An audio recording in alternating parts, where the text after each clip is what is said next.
வணக்கம்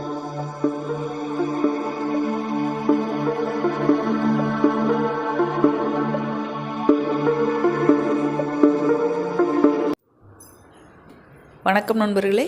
நம்ம வீடுகள்லாம் பார்த்திங்கன்னா பழங்கால கதவுகள் இருக்கும். அருமையான கை வேலைப்பாடு கொண்ட கதவுகள். இப்போ எல்லாம் இது போல் செய்கிறதுக்கு ஆட்கள் ரொம்பவே குறைவு. ஏன்னா நிறைய மிஷின் கட்டிங்ஸ் வந்துருச்சு, டிசைன்ஸ் வந்துருச்சு. அது இல்லாமல் இது போல் வேலை ஆட்கள் ரொம்பவே குறைவாகவும் ஆயிட்டாங்க. நம்ம கதவு பார்த்திங்கன்னா ஒரு 20 வருஷத்துக்கு முன்னால் போட்ட கை வேலைப்பாடு கொண்ட ஒரு கதவு. இதுக்கு இப்போது பாலிஷ் ஒர்க்கு போயிட்டுருக்கு. இதோட ப்ராசஸ் அப்படிங்கிறது ஒரு 4-5 நாள் தொடர்ந்து பண்ண வேண்டியிருக்கு.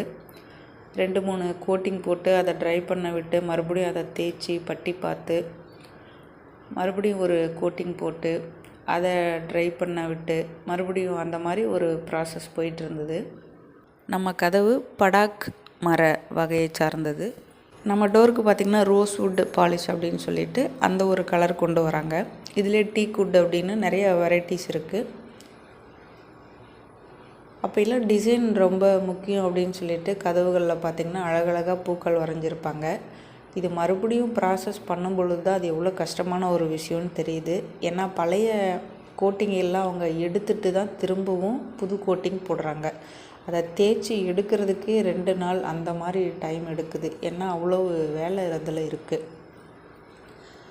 ஒரு கலையை தொடர்ந்து அடுத்தடுத்த தலைமுறைக்கு கடத்துறது அப்படிங்கிறது ரொம்ப சவாலான ஒரு விஷயம். முன்னெல்லாம் பார்த்திங்கன்னா நிறைய பேர் இந்த தொழிலில் இருந்தாங்க. இப்போ எல்லாம் விரல் விட்டு எண்ணக்கூடிய அளவில் தான் இருக்காங்க. இப்போ லேட்டஸ்ட்டு டெக்னாலஜி தெரிஞ்சவங்க நிறைய பேர் இருந்தாலும் கூட பழைய முறைப்படி பண்ணுறவங்க அப்படிங்கிறவங்க ரொம்பவே குறைவாக தான் இருக்காங்க. ஜன்னல் தட்டி, ஜன்னல் நிலவு, அதே போல் வீட்டு கதவு நிலவு அப்படின்னு சொல்லிட்டு எல்லாத்துக்குமே இந்த ஒர்க்கு வந்து ஒரே கலர் கொண்டு வரதுக்காக அவங்க அந்த மிக்சிங்லாம் ரொம்பவே சிரத்தை எடுத்து பொறுமையாக பண்ணி கொடுத்துருந்தாங்க நமக்கு. நம்ம ஒரு வீடு கட்டும்போது பார்த்திங்கனாக்கா முதல்ல டிசைன் நல்லா இருக்கா, கலர் நல்லா இருக்கா அப்படின்னு பார்க்குறோம். எந்த அளவுக்கு அதோட உறுதித்தன்மை இருக்கும், எந்த அளவுக்கு அதோட லைஃப் இருக்கும் அப்படின்னு அதையும் மனசில் வச்சுக்கிட்டு பொருட்களை தேர்ந்தெடுக்கிறது அப்படிங்கிறது ரொம்பவே முக்கியம். குறிப்பாக இந்த கதவுகள் டிசைன் நிறைய போக போக நமக்கு வந்து கதவோட அந்த உறுதித்தன்மை அப்படிங்கிறது கொஞ்சம் குறைஞ்சிரும். அதனால் டிசைன்ஸ் அதிகம் இல்லாத வேலைப்பாடு இருக்கிற கதவுகளை தேர்ந்தெடுக்கிறது அப்படிங்கிறது ரொம்பவே நல்ல விஷயம். இப்போ நிறைய லேட்டஸ்ட்டு டெக்னாலஜி இருக்கிறதுனால நிறைய முறைகளில் இந்த கதவுகள் செய்யப்படுது. அதே போல் டிசைன்ஸ் போடப்படுது. ஒரு 20 வருஷத்துக்கு முன்னாலெல்லாம் பார்த்திங்கன்னா கை வேலைப்பாடுகள் தான் அதிகமாக இருந்தது. நம்ம என்ன கேட்குறோமோ அதை அவங்க கையிலேயே அந்த டிசைனை கொண்டு வந்திருந்தாங்க. அது ரொம்ப ஆரோக்கியமான ஒரு விஷயமா இருந்தது. அடுத்தடுத்த தலைமுறைக்கு இந்த கலைகள் கொண்டு போகணும் அப்படிங்கிறத நிறைய பேர் முயற்சி எடுத்துக்கிட்டும் இருக்காங்க. நிறைய பேர் ஆர்வத்தோடு கற்றுக்கிட்டும் இருக்காங்க. இந்த வார்னிஷோட ஸ்மெல் அப்படிங்கிறது நிறைய பேருக்கு ஒத்துக்காது. சில பேர் அதை ரொம்பவே விரும்பி சுவாசம் பண்ணுவாங்க. வித்தியாசமான ஒரு வாசம் அது. ஒரு புது வீடு கட்டி போகும்போது பார்த்திங்கன்னா அந்த மெயின் டோரில் தான் அதோட லுக்கே இருக்கும் அப்படின்னு சொல்லுவாங்க. அந்த மாதிரி நம்ம வீட்டுக்கு ஒரு அழகுக்கு அழகு சேர்க்கிற இந்த கதவு, இந்த நிலவு, ஜன்னல் அப்படின்னு சொல்லிட்டு எல்லாமே இருக்குது.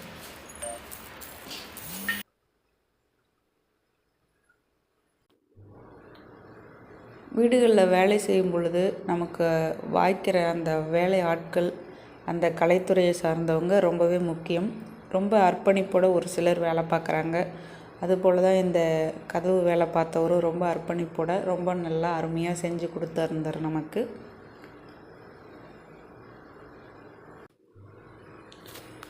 இதுபோல் கட்டிட வேலைப்பாடுகள் சம்பந்தமான உங்களோட கருத்துக்களை பதிவு பண்ணுங்கள்.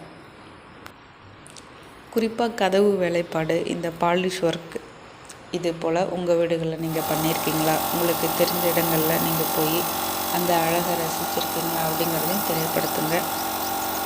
மீண்டும் அடுத்த பதிவில் சந்திப்போம். நன்றி நண்பர்களே. உங்கள் பேர் சொல்லுங்கள். சுரேஷுங்க. எந்த ஊருங்கண்ணா? திருச்செங்கோடு சித்தாலந்தூருங்க. ஓகே. என்ன மாதிரி ஒர்க்கெல்லாம் பண்ணுறீங்கண்ணா?